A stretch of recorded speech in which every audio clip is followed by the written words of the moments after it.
Thanks for tuning in to another show in the Next Reel family of film podcasts. Want to skip those ads and get early access? Become a member at truestory.fm/join and discover all the other great perks that come with it.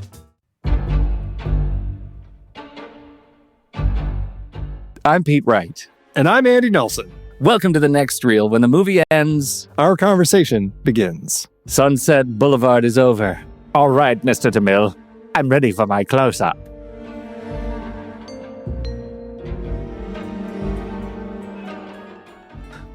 Sunset Boulevard, Andy. Is this your favorite movie of all time ever? It's a great movie. It's not my favorite movie of all time, but I really love this one. Me too. I can't wait to talk about the fatal flaw in the movie for me. Because I love so much about it, and it has a fatal flaw.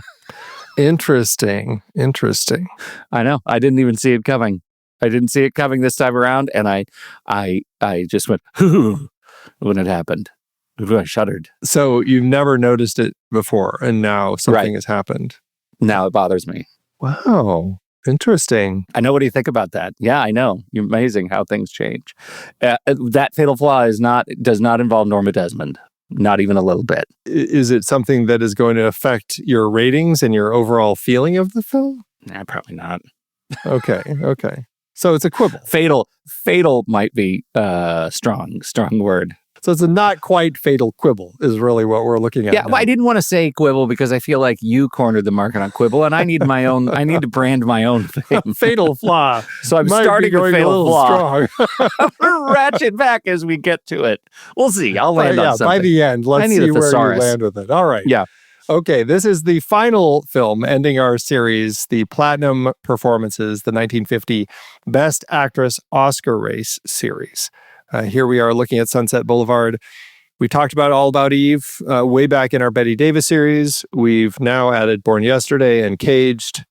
And finally, we're getting to Gloria Swanson's performance here as Norma Desmond, the silent movie star pushing for a return, not a comeback, but a return in Sunset Boulevard. Billy Wilder, 1950. Yes, here we are.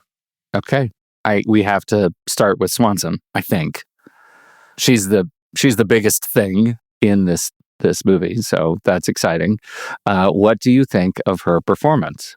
It's a fantastic performance, and it's interesting because Gloria Swanson, I mean, the story of her, obviously, I think is just as much a part of this film as just her performances, because Gloria Swanson was a Paramount actress in the silent era who had been directed by Cecil B. DeMille, who had the studio's 6 biggest pictures back to back at the time. Like, she was a mega star that did fade from the scenes, and this was in some way kind of a comeback film. So it's very kind of meta-textual the way that this story is told. And it's interesting. I've seen few of her films. I've seen Queen Kelly, which that's the film that she's screening, which is interestingly directed by Erich von Stroheim, who plays Max, the butler in this film. I've only seen that. I've seen this, and then I've seen Airport 75. So I've seen very few of her films. But she was huge in the silent era. And I think she's, interestingly and purposefully, the way I read it, pulling some of the silent performative modalities, like the big movements and things like that, the gestures and the eyes and the facial expressions, into her performance, as if that's kind of become the way that she just is now. Because I think you could read this film like, oh, she's just playing it so big. But I think I read it all as very intentional and designed to be this performer. And so it was a strong performance, and I think she handles the ups and downs. She definitely has her downs as she's dealing with suicidal thoughts and struggling with her emotional attachment that she's grown with Joe, the screenwriter. And so it all plays, and then leading into kind of the madness that she falls into at the end. I think I really find that her performance is incredibly strong and well worth the nomination. I thought that she's just fantastic. Yeah, I think you're absolutely right. I mean, she is the sort of textbook example of if you sit too close to the TV, your eyes will stick that way. She was in so many silent movies that her face just stuck in giant performative mode all the time. And I love it. I love it. I love it. I love it. I think her over-the-topness is what makes the performance work. But the other thing about this movie is just how much, to your point, how much reality bleeds into the movie itself. Not the fact that we have, so many pieces of stunt casting. I mean, the sequence where Max and Norma, where we're watching Norma's old films, are films that Stroheim himself directed. Yeah, that's what I was footage saying. From a film that she was in that wasn't finished. Right, Queen Kali, you said that. And I find that so extraordinarily moving that is how they chose to make this movie. Like it's practically a documentary. It is one of those things that I just found myself really deeply touched by this time around. It is one of those movies I think that works on so many levels, but the more you know, the more touching it becomes, and the more sad for her career. For her life, this becomes. Yeah, and it's interesting because, in the real world, she had wasn't getting the calls as much anymore. So she had kind of moved to New York and was just doing her own thing, working in TV or whatever came up.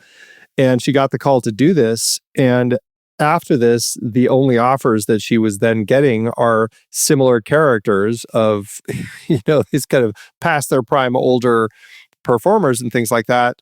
And people were surprised when they would meet her because after seeing this, they expected her to be this character. Like it was so meta that they thought that it was just, this is how Gloria Swanson was. And they're like, oh, she's actually really nice and all of this stuff. And so it was a real surprise to people. And I think that's, we talked about this a little bit when we talked about Born Yesterday a few episodes back, how Judy Holliday became viewed as being this blonde dingaling, and everybody just kind of expected that, and those were the roles that they were getting her, that she was getting offers for. And so it's interesting how these performances were so strong that they became defining for new pigeonholes for these actresses. Like the studio system just didn't know what else to do with these actresses.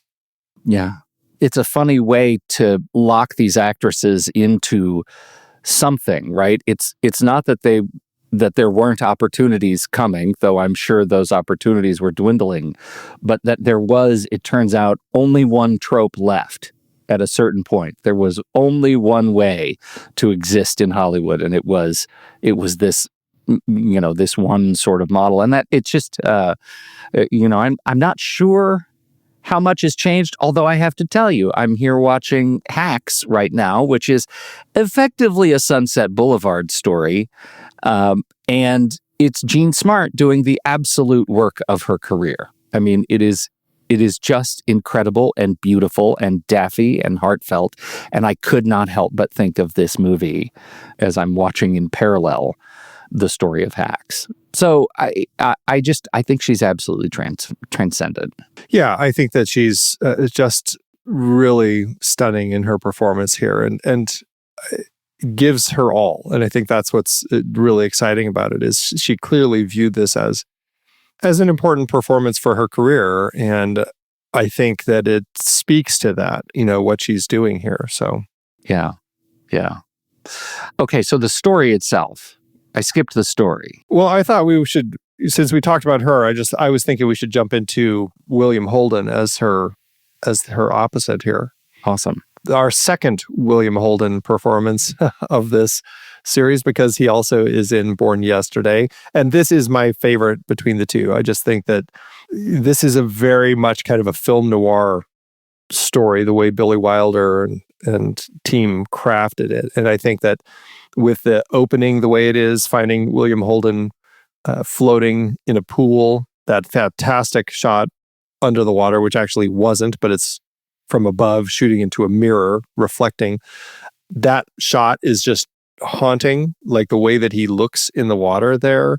And then his voiceover, which is such a key part of the noir tropes and just kind of what we expect from noir.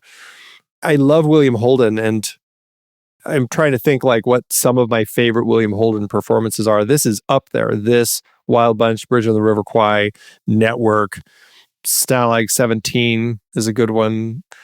Going all the way back to like Golden Boy, that, where he was discovered. I mean, he's just a strong, solid actor.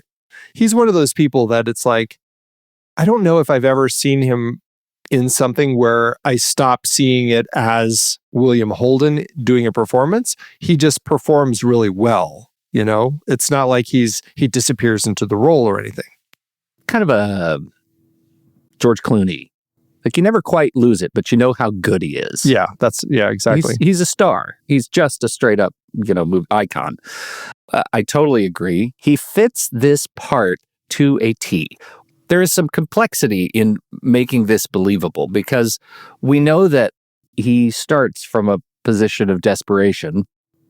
He needs money to keep his car out of hock. So it's first and foremost an economic story, right? The Times are so funny when they would just send somebody, we need you to finish paying your car bill. Yeah, right. Luckily, scale has made it such that they can't just send thugs to follow you around all the time anymore. They have to send letters and strongly worded voicemails. Right. But I think that he is such a handsome leading man hero type.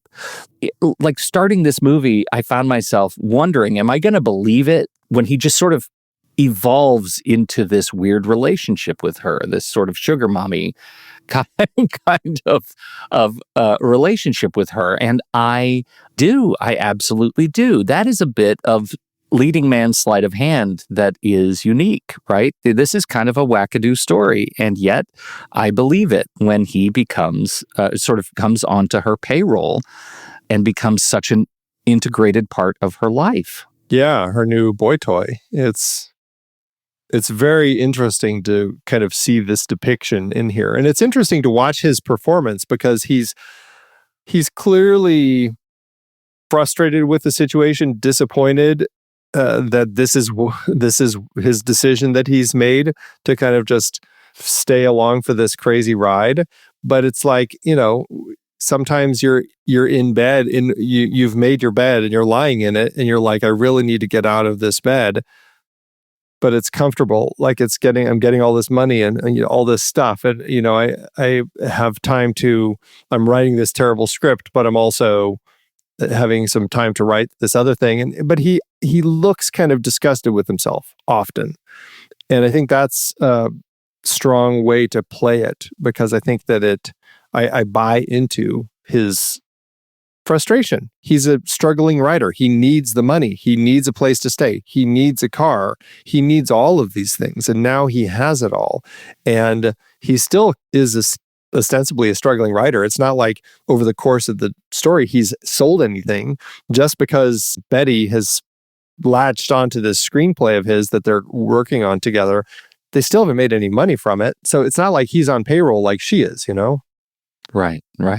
That's the nuance that I'm trying to get at. Well, I never feel like he's making a choice to stay there.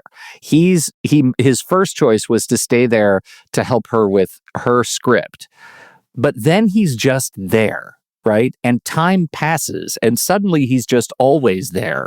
And I think that's the sort of the insidiousness of her, wealth and allure is what keeps him there. And it's just so quiet, right? It's so quiet. His decision is decision free. He just is there because of inertia. That's the piece that makes that friction when he realizes it and has to start sneaking out at night that much more. Sort of feels dangerous. Also because we know what she's willing to do when he leaves her. Right. And I think that's a part of it is he's gotten to a point where he feels he has to sneak out. Right. And it's just like, that says so much that I've got to sneak out on this older lady, all of 50, as we find out. She's not. Oh my goodness. It's like, oh, Hollywood. This quote, older lady who is holding him there, or I don't know. It's really kind of a toxic way to kind of like stay for all of the reasons, Yeah. But speaking of toxic, Then there's Eric von Stroheim as Max the butler, who has been her butler forever. He also, again, very meta, had been a director, had discovered her when she was 16, had made these films with her, had been her first husband, we find out. Fatal flaw. And now she's been married 2 other times. We found his fatal flaw. She's been married 2 other times, and he's still buttling. He is still buttling. Andy, nice use of the word. I buttle. Yes, and I found this time I realized, oh, right, this is Falcon Crest. This is Dallas. This is Dynasty. The fact that he was the first husband and her director and now her butler for so many years, I felt like they put a hat on a hat on a hat for Max. It was too much for me this time. And I otherwise liked Max. I never wondered why he was still there, because I never really wondered why Joe was still there. It was the same reason for me. I didn't need the entanglement of his, former romantic and directorial history with her. You like the soap opera parts? Well, I don't necessarily think it's the same reasons that Joe is there. Okay, give me why. I think he feels incredibly protective of her. And I feel like he has to take care of her. And this is what he does to take care of her. And I don't know, we never find out at what point he started buttling. Was he doing it during the second and third marriages? Did he come in afterward because she was lost and alone? We don't really know. But now he's here and he's taking care of her. And I think that speaks a lot to somebody who just feels like maybe there is still love, but there certainly is almost a parental protective nature that he has. Like all the way through, like he's the one who's talking to Joe about you can't do these things. You can't say these things. I will tell her that this is what's happening, but we can't talk about this. We've had to remove all the locks because of her previous attempts at suicide. Like he's very much trying to take care of every little thing about who she is and why, and which goes all the way to his final moment in the film, which is beautiful. Like that is like a painful moment for him to watch her, to play director again, to get back into this moment and give her the direction to kind of come down the stairs and everything. And like, as he's giving the cues, you can see the pain on his face because he knows that this is what has to be done. But as somebody who has this deep affinity and need to care for her, like it breaks his heart that he has to do this in order to get her down the stairs for the police. Okay. I agree with all of that, right? I just didn't need the extra bit that he was the first. Like, if you can just imagine, everything you just said is true, but that he was the first husband, like that angle, it felt a bridge too far.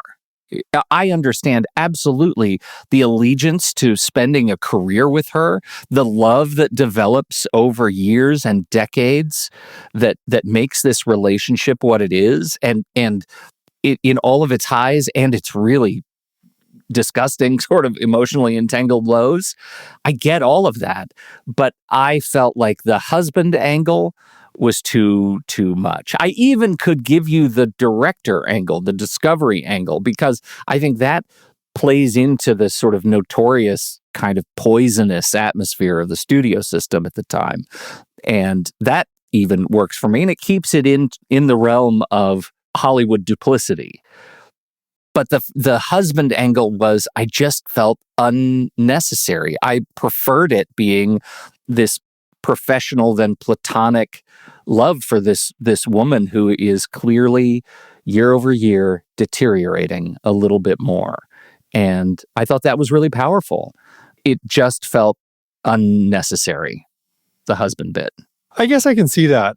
I do like it though. I think that it's, I mean, yeah, maybe it is Dallas or Falcon Crest soap opera dramatic, but it gives it an angle that I think also speaks to, I think it adds to the toxicity, which we don't really get if it's just director. I think that the fact that he had married her and so say she was 16 when he discovered her. Say he was a young director at all of 25, so maybe like 9 or 10 years older than her, something like that. And so it's going to be a Hollywood marriage where I don't know if it's going to ever be a healthy relationship. It's definitely one where she probably maybe had daddy issues. Who knows exactly what drew her to him, got married, and then probably was already fooling around and left. And so I sense that there's also this toxic element to him still needing to take care of her. And perhaps just like her, as this person who's latched onto this script, Salome, that she wants to make with Mr. DeMille, he has latched onto her again. I mean, obviously he doesn't have anything else going on. All he's doing is this. And so he's given over everything in his life to just helping take care of her. And so I think it adds to the toxic element by having him be a previous husband. I do agree it's soap operatic, but I think the toxicity is what makes it work for me. Well, and I'm down for toxicity too. I actually think that what you describe, I think I have the same thing in my head, that there was this weird relationship, and it actually makes it more sad if they never got married, right? If there was no marriage, it was just like weird longing that manifested in this other kind of marriage, a marriage between an aging star and a butler. That seems more sad. I think the case you just made, I really agree with, and I think it makes my case better too. Well, but you're taking the toxicity out, because then it's not there's not this toxic draw that he still has to be part of her life, even though they've married and divorced, and here he is still wanting to be part of that. Well, I think my toxicity is in the older, younger, the sort of Lolita story that evolves into this weird, obsessive, I have to buttle for you or I am nothing kind of a relationship. Yeah. Well, regardless, I think we both agree. We're both fans. We're fans of this weird relationship. It works. Yeah. I know you want to talk about the story, but since we're already doing this, let's just go through our fourth of the big leads, and this is Nancy Olson playing Betty Schaefer, the reader at Paramount, who we first meet telling the guy at Paramount that Joe's script sucks with Joe in the room, and which kicks off their relationship, which evolves over the course of the story, and she also got an Oscar nomination out of it. So, I mean, how does Betty work? Is it big enough? Does it work? Does it play? Andy, what's going on with the close talking party scene where he sees her, the second time and maybe the third time? And they go into the rainbow room, which is the bathroom, to have a work conversation and end up almost kissing, like real screenplay edging in this sequence. And it's just diabolical. What's the deal with the pace of their relationship? Did you buy it? Did you buy how they were written, how fast she fell in love with him and wanted to ditch her boy toy? I think that in many ways, there's different, we're in a movie world, and we have to remember that relationships come in all sorts of speeds, usually much faster than the real world. And I think that's just part of what we're getting here, is a speedy draw. I mean, it plays as, from the first meeting, they're kind of butting heads, but we already have a sense that there's a draw, and we're going to see that draw as they come together. And so I think that's just how Hollywood plays. Well, especially because they're the two most beautiful people in the movie, right? Like, right. Of course, just by beautiful person character economy, they're gonna hook up. Yeah, right. Yeah, this is the George Clooney, Julia Roberts of Ocean's 11. That's exactly right. It's like, if any two of the 11 are going to pair up, it's those two. It's Clooney and Roberts. That's what I was thinking about. The fact that, I mean, they go into the rainbow room, like the boyfriend is right there, like right there. This is the fastest infidelity, I think, in film. It is speedy infidelity. I had forgotten how quickly they get to almost kissing with the boyfriend, just like right there. Yeah. Just right in the room. Yeah. It's right there. Yeah. As a result, I don't have a particular fondness for either of them, but particularly, well, I guess either of them, because he is he's a manipulator which is weird. Part of what makes their relationship work for me is the fact that he gets to exert some control in his life in some kind of negative ways outside of his relationship with Norma, where when he's at home with Norma, he has no control, right? And so it really feels like he's moving forward quickly because he's just trying to kind of keep some authority, some agency in his life. Does that wash? I think it plays. I can buy that. I don't know. It's interesting because it's hard to read Betty all the time, because is she actually wanting to kiss him, even though she's dating Artie and soon will be engaged to Artie, as we learn? What is this especially fast connection that she has to him? When they decide to start working on the script together, is some of that because they just want to be spending more time with each other, right? Is she drawn to him? I mean, they almost kiss later when they're working on the script. And that's when he tells her, do me a favor, always stay at least 2 feet away from me. Because like he's not trusting himself because he's too drawn to her. What a dick move too, right? If you get too close, it's going to be your fault if I come on to you. It's all on you if you don't clock me over the head with a shoe, because I can't help myself. I'm just a man. You smell too good. It's not just the shampoo. Jerk. Yeah, right. But in so many ways, like, look at the parallels between his relationship with Norma and Betty's relationship with him. He's the Norma in this relationship. She strikes me as she's younger.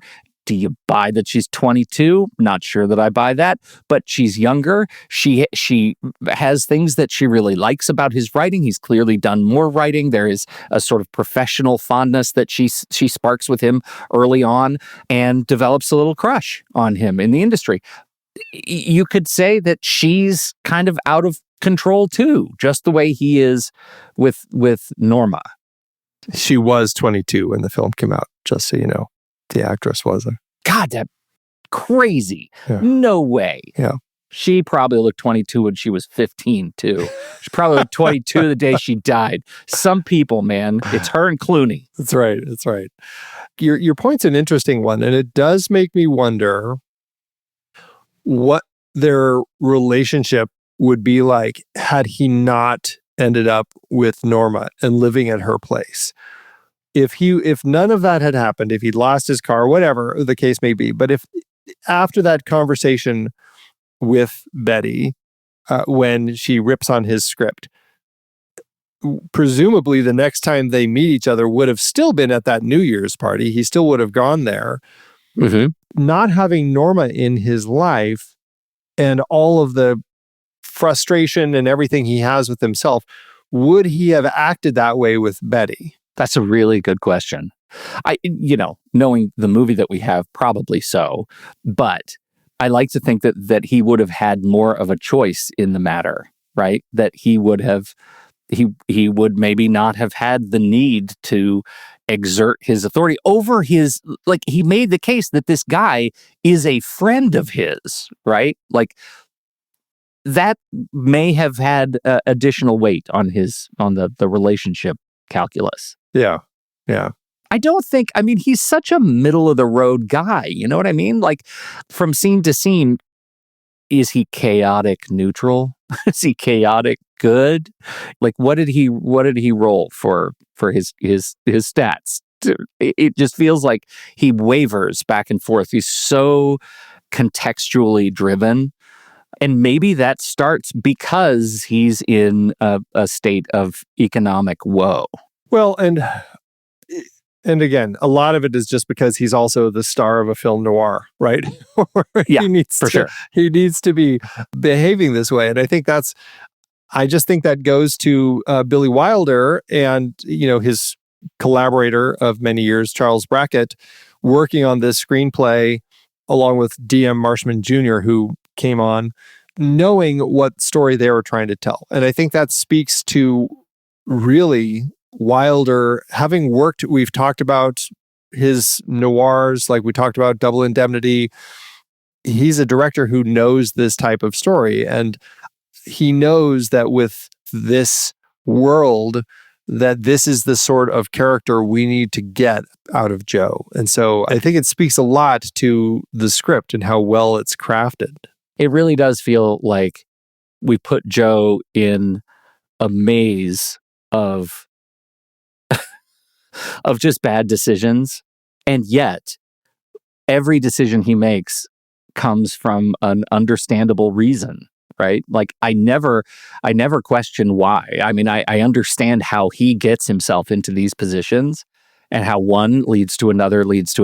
It's just a guy making bad choices for understandable reasons. Yeah, it really is.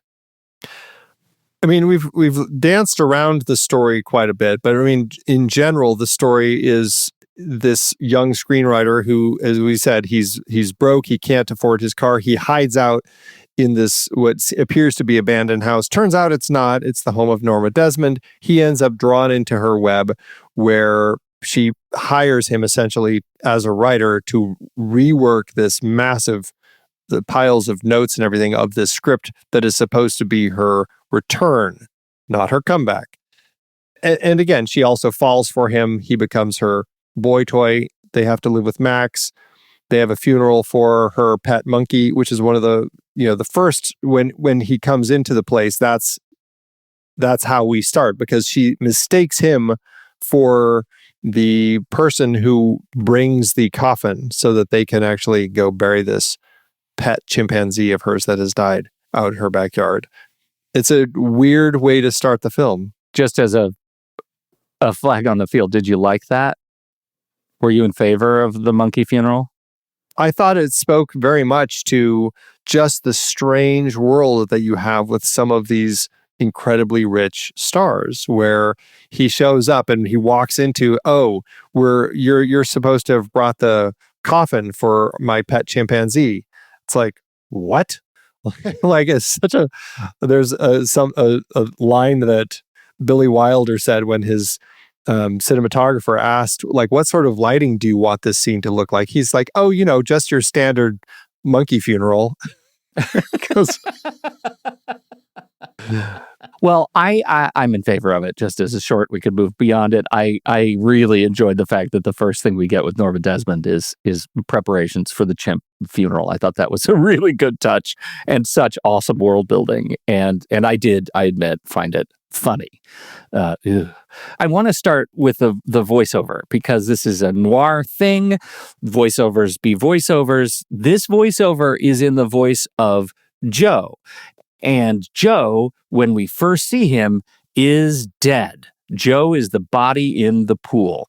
And I want to know if you have a literal read on it, a supernatural read on it, if you think Wilder does not intend any additional deeper meaning at all. How do you make sense of the voiceover from beyond the grave? I guess I've never really thought that deeply about it, because it is so noirish as far as the tone that we have with this film, to have the voiceover kicking in, describing, this is how I got here, this is how I ended up dead. I don't know, it just plays, it works for me. It's much better than what they initially did. I don't know if you read about the early test screenings that they had of this.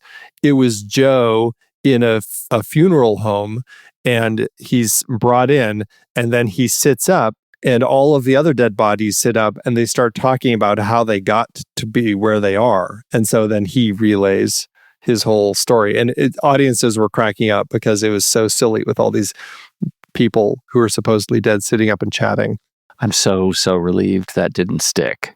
So relieved. That's the worst. Yeah. Oh my God. Well, because especially when you take that out of it, when you just don't acknowledge the fact that Joe's a ghost, right?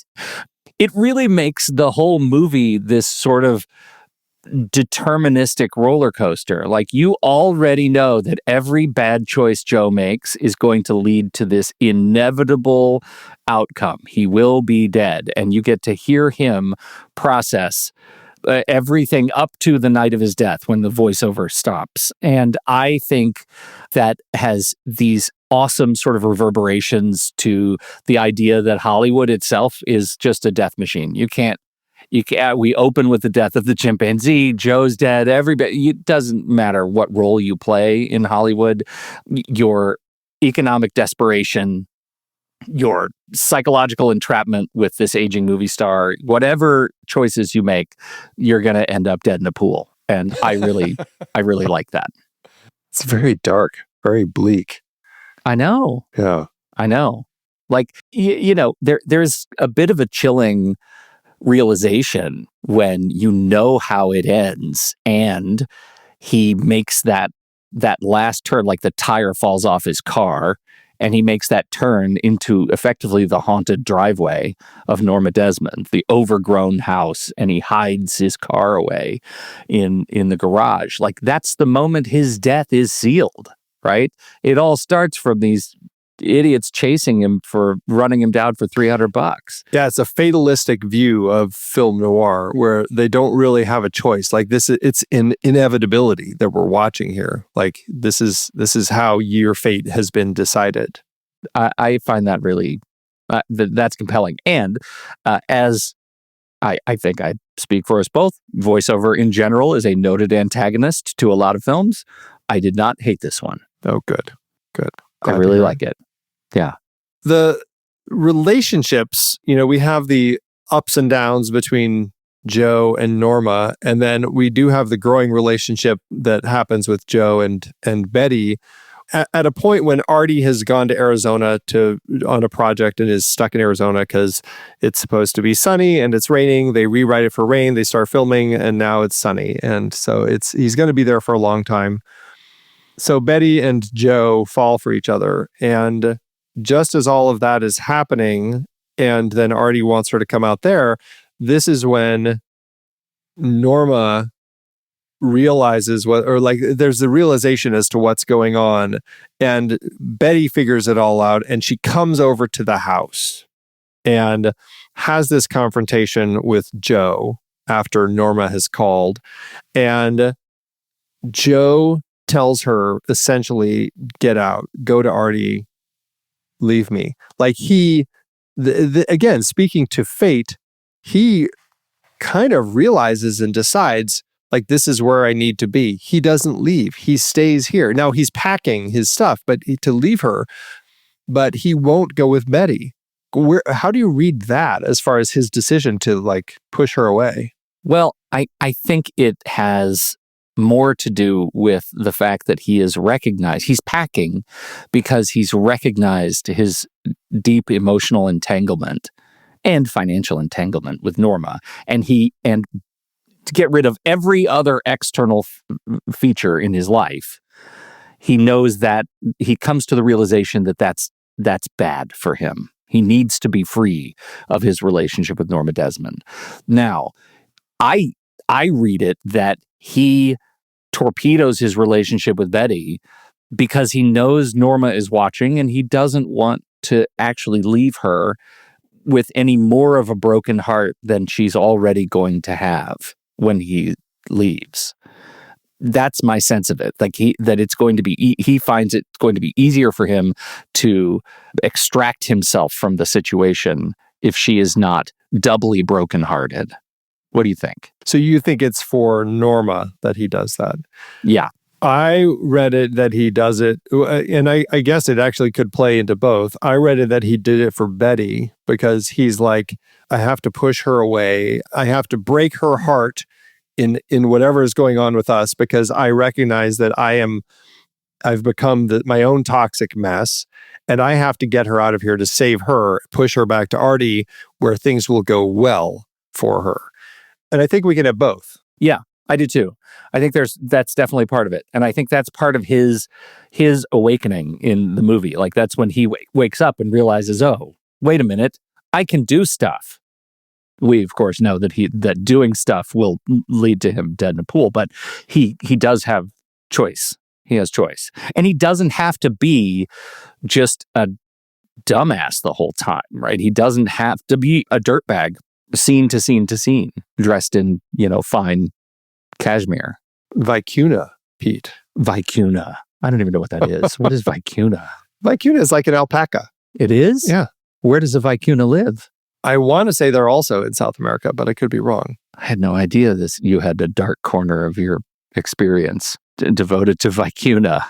Yeah, not that I have any coats of them, but they're one of the two wild South American camelids. The other is the guanaco. Do they make coats out of guanaco? I don't know if they do or not. God. Yeah. But vicuna wool is one of the world's finest natural fibers. They are cousins of the alpaca. Okay. Roaming wild in the Andean mountains at altitudes between 3,200 and 4,800 meters, Pete. It does break my heart a little bit to think that they have these vicuna and they shave them at that altitude. They've got to be cold for a whole season. Don't you think? You're so thoughtful. You're so thoughtful. I'm in it for animal goodwill. Maybe they probably do it during the summer. You know, they need their summer shave. I do that with I should make a coat out of my beard in the summer. Just a wee little coat. And I'm going to wear do it. that and send it to you. That would know. You should wear it.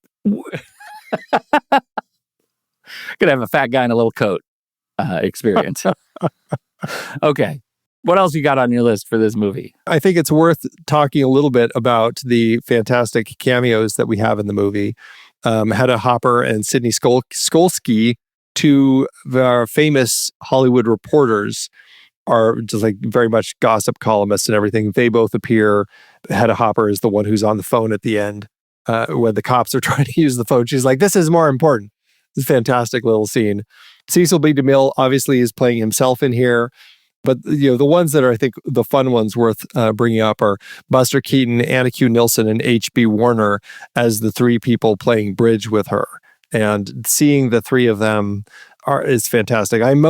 Buster Keaton, I'm a huge fan of Buster Keaton. We'll be talking about him in our next series because we're going to be looking at Seven Chances. H.B. Warner is just one of those faces that we have seen in so many things, like a lot of Frank Capra movies like It's a Wonderful Life and Lost Horizon and You Can't Take It With You. So he's just one of those fantastic faces.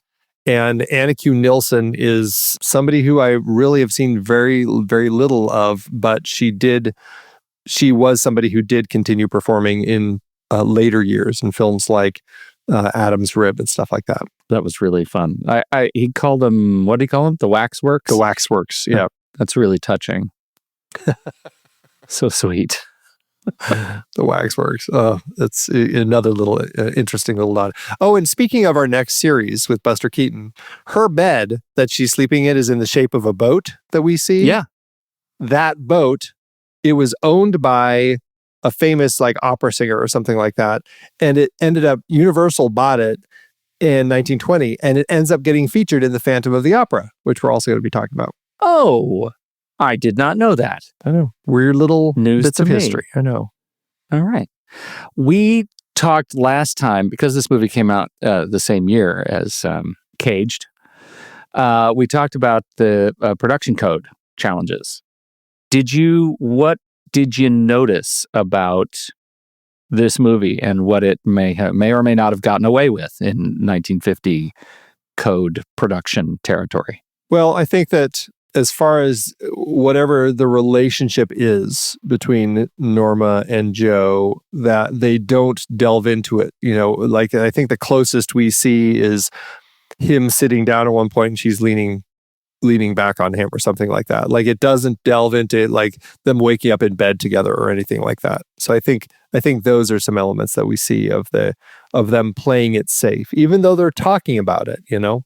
Most interesting to me, I think the boundary that he pushed. I mean, there's the immorality stuff that you bring up, but the fact that the movie ends with a dead guy in a pool, like a real dead guy with blood floating around in the water, like that just seemed kind of gruesome, and there is no sense of redemption at the end of it. That seems like a thing that they get away with, and to really be a film that is a critique of Hollywood's cruelty and do it without letting anyone off the hook at all. Like it just feels like the movie gives an honest portrayal of all of the machinations of the Hollywood system and does so without being overly kind to anyone. I think with the only exception being Cecil B. DeMille, who is just a real teddy bear. And I don't know how to compare that to Cecil B. DeMille. Not everybody took the film as being kind to Hollywood. Louis B. Mayer actually said to Billy Wilder, "You've disgraced the industry that made and fed you. You should be tarred and feathered and run out of Hollywood." So not everybody thought that it was a great glimpse into this world. Some people really took it personally that he was making them seem like a awful place that no longer respects older people. It's a cruel place. Yeah, it is. This is a movie that demonstrates a cruel Hollywood. And I think that's really interesting that he sort of gets away with it. He really does. He really does. And, rightfully, this is one of the top films that Billy Wilder is most known for. I'd say this, Double Indemnity, Some Like It Hot. I don't know, those three stand out to me as probably the core ones of his, Yeah. And this is the last film that he worked on with Charles Brackett.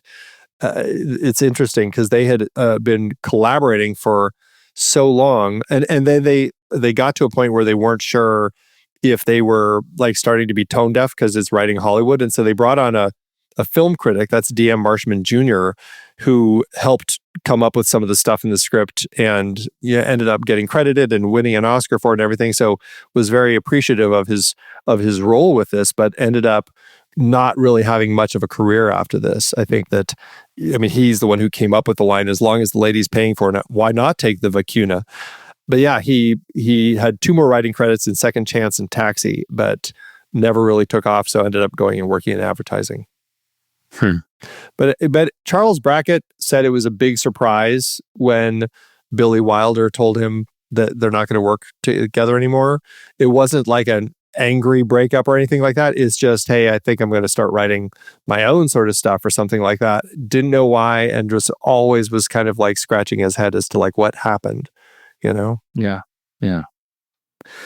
It's a fascinating film. I'm glad we had the opportunity to talk about it. Do you want to engage in the conversation about Best Actress? We should. Yeah. This is, again, part of the reason we're here, the Best Actress Oscar race. We've discussed Bette Davis and Anne Baxter, both from All About Eve, Judy Holliday from Born Yesterday, Eleanor Parker from Caged, and now Gloria Swanson from Sunset Boulevard.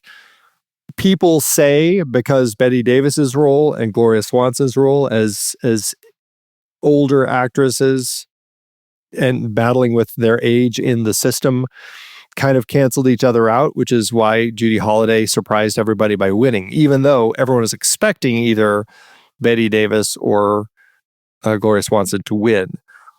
Where do you stand, and how would you rank the 5 performances? I've only really thought super hard about the top couple because I feel like you just laid out, the real fight is Gloria Swanson, Bette Davis for me. And I think I am landing this watch on Swanson. I think the fact that she is playing such a haunted kind of mirror image of herself while navigating this critique of the cruelty of Hollywood in this sort of dark satire increases the degree of difficulty for her performance. And I think that she is able to make the grandiosity of her physical performance so believable and not lampoonish, I think represents something great for what she has done. So I am a big fan of Gloria Swanson. I think she should have taken it. Now, it probably should have gone Gloria Swanson, Bette Davis, Judy Holliday, and Baxter, Eleanor Parker. That's my ranking right off the dome. Mine, I would put, for many of the same reasons you did, but I would end up putting Bette Davis on top just because I think that she delivers such a nuanced, again, also big performance. But I think there's so much nuance and the way her character arc is over the course of the story. Like, I would put that at my number 1 and Gloria Swanson number 2, but man, those two are so neck and neck. And then Judy Holliday number 3, also I'd say very neck and neck. Like, she's just perfect in that role. I would put Eleanor Parker next, and I would put Anne Baxter last. I think Anne Baxter was fine in her performance. I mean, I think she's very, very good. And she's later in life acknowledged if she had just pushed, instead of pushing for Best Actress, pushed for Best Supporting Actress, she probably would have won. So that's, it is what it is. It's hard. I don't know. It's the whole thing about how is it too long for a Best Supporting Performance? It really should be kind of a lead role also, but I just don't think. I think she's a really interesting performance, but I still would put the other 4 above her. So that's where I would land. Yeah. All right. We're very close. Very close. Mostly the same reasons. Yes. And I think where I struggle with Judy Holliday is that it is I don't know, the dumb blonde chorus girl trope, being smarter than anyone expects, is super charming, and she demonstrates just a real skill at comic timing and intelligence over vacancy, right? That I think really plays. But it is just such a small role for me compared to and I'll give both Bette Davis and Gloria Swanson, again, degree of difficulty. Like, it just feels like they had to do so much more to channel the complexities of Hollywood and of aging and of grief that Holliday did not have to stretch to do. But it's one hell of a performance still. I love it. It is one hell of a performance. Yeah. All right. Well, we will be right back. But first, our credits.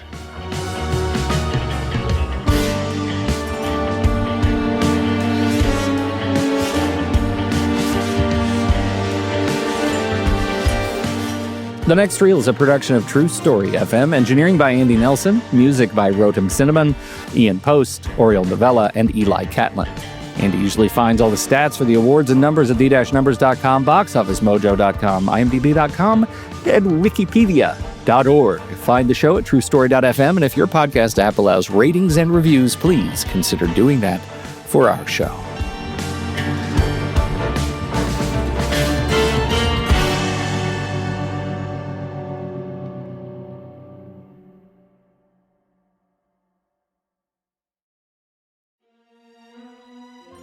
Well, hello there, darling. It's me, Andy Nelson.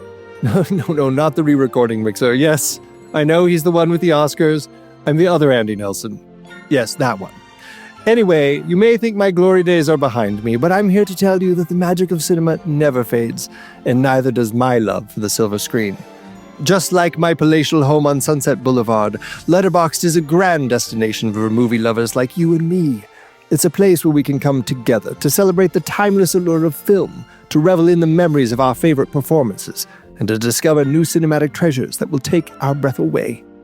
As a true connoisseur of the art form, I know you're always on the lookout for that next great film, that performance that will leave you speechless.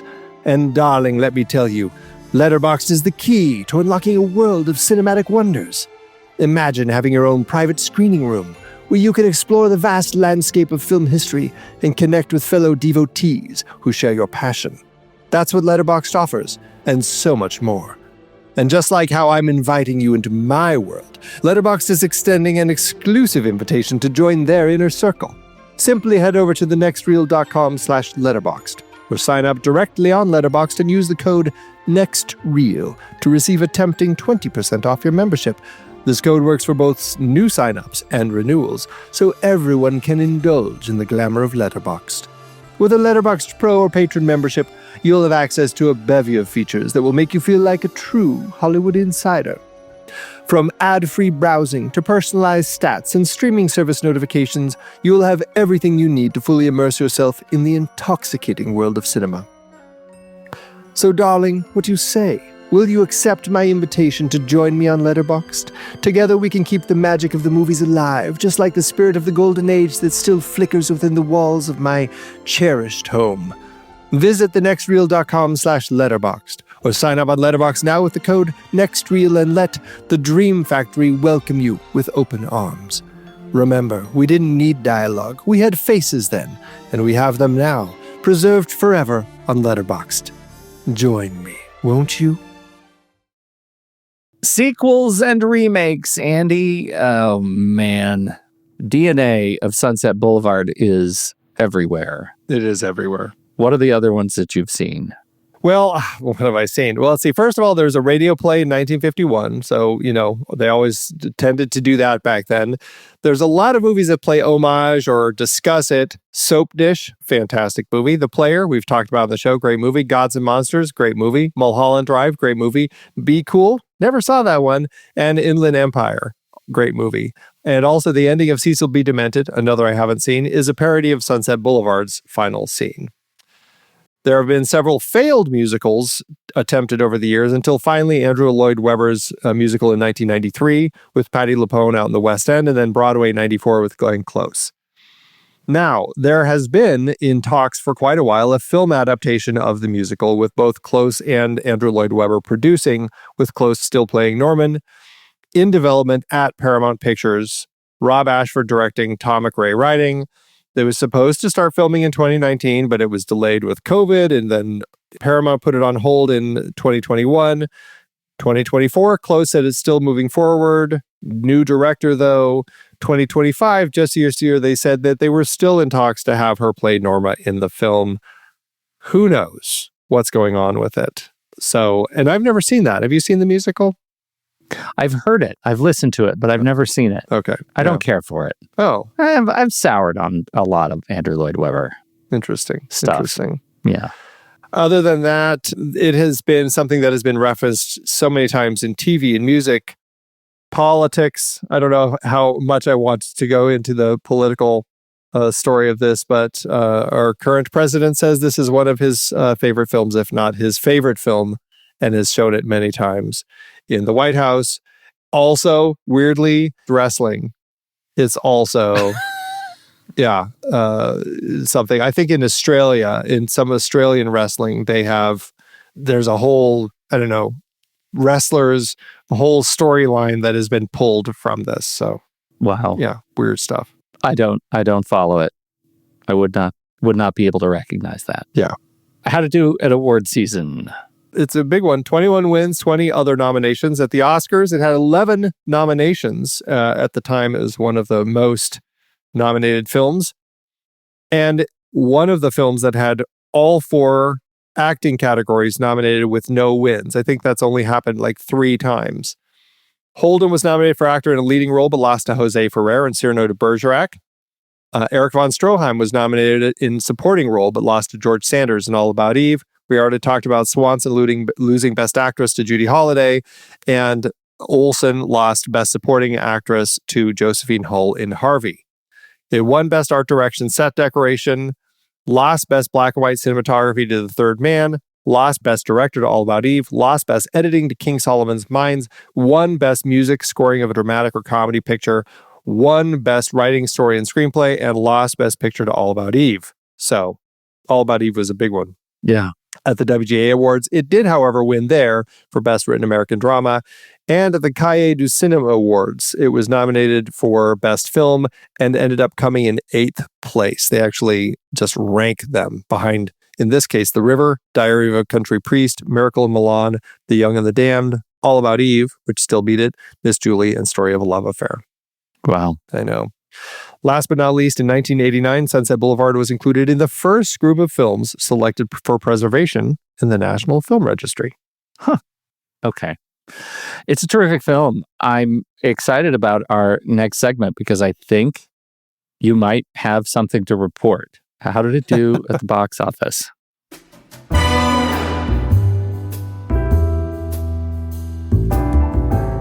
Well, for Wilder's dark glimpse into Hollywood, he had $1.75 million, or just under $23 million in today's dollars.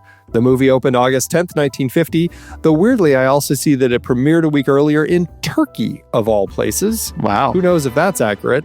Anyway, the film was a massive success and went on to earn $5 million at the box office, or $65.7 million in today's dollars. That lands it with an adjusted profit per finished minute of $388,000. But more importantly, it has been marked in history as one of the greatest films that Hollywood has produced. If you're faced with a flick chart choice between this and All About Eve, what do you pick? I would pick All About Eve. That's a film that I really do like. But I mean, it's close. It's a really close, it's a flick chart battle that this would lose to All About Eve for me, but they're still close to each other. Yeah. Man, I struggle trying to figure that out. I need to go back and see what did I What did I do for all that? Anyway, I'm just really glad we talked about it. I'm glad we checked off all these fantastic performances in this category. And yeah, it's a great film. Fantastic film. I'm glad that we've had a chance to finally talk about it. And I'm glad for the chance to rewatch it because it was one I hadn't seen in quite a while. Yeah. All right. Well, that is it for today's conversation. Next week, we are starting the final leg of our celebration of films from across this last 100 years of cinema. This series is Cinema Centennial, 1925's pioneering visions, and we kick things off with a big one, Pete. That's right. Sergei Eisenstein's Battleship Potemkin. God. Have you seen this one? This is one I feel like jumping into 1925 is like the film school area where Pete never really kind of jumped into. Like, I feel this is all going to be new films for you. Some it's hit or miss. Some of them are. This one is one I've never seen, but I've heard a lot about. So The Big Parade I've never seen, so that'll be a new one for both of us.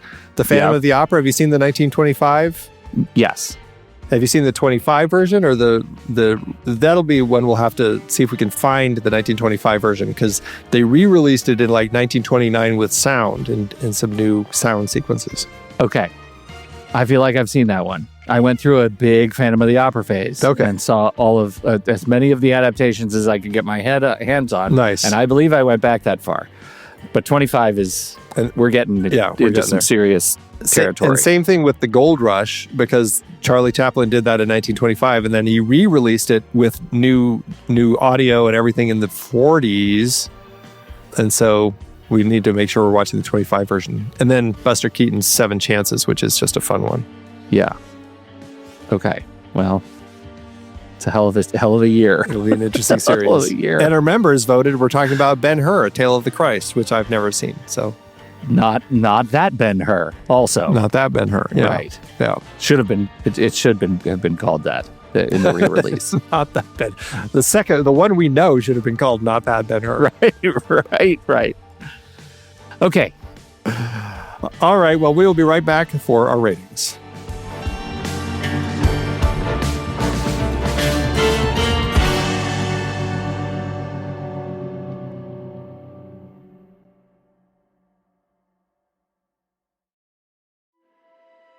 You know, there are a lot of ways to listen to podcasts in this town. Most of them won't cost you a dime.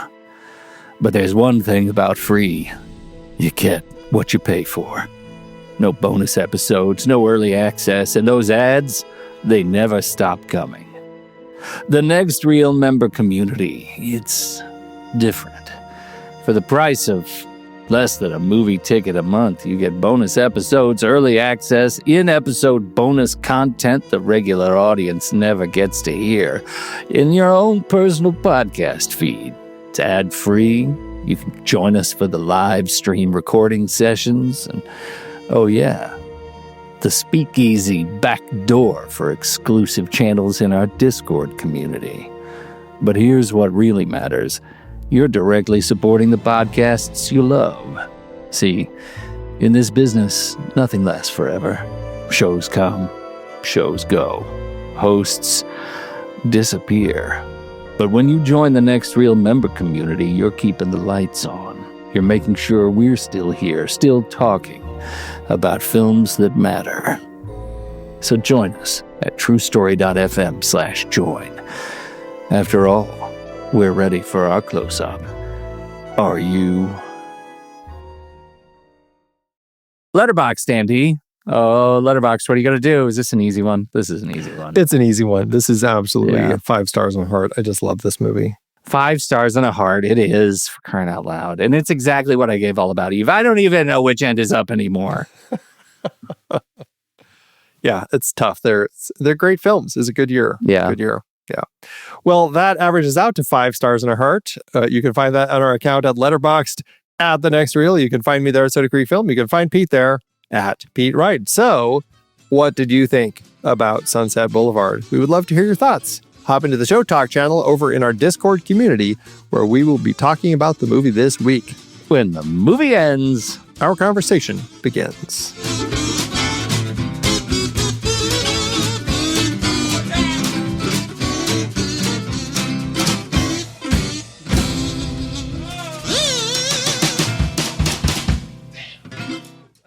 Letterboxd giveth, Andrew. As Letterboxd always doeth. Apparently, you know who really giveth is VCE English. That's right. Yeah. What is that again? Victorian Curriculum Authority down in Australia. Apparently, this film has been assigned in the class there, and a lot of students have had to watch it, and a lot of students have voiced their disdain for the film. It's funny. It's like a whole class is down there at the half stars, just sharing the trash. Yep. Reviews. The one I went with is not. I don't think it's a VC English one. It's in the area. It's a half star from Aaron, who says, "I hate this stupid movie. Did you know that the monkey was supposed to be Norma's lover?" Yeah. Now, I didn't find any information to corroborate that, but I do think it's important to share that here. Yeah. Yeah. If you go in believing that, then it's possible that this movie would be tarnished for you from jump. Was the monkey the third husband?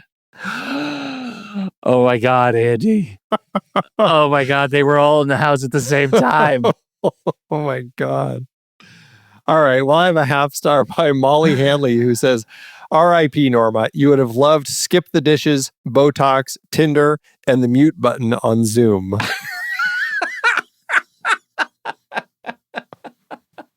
That's really good. Yeah. Oh my God. The mute button on Zoom. Oh. Thanks, Letterboxd.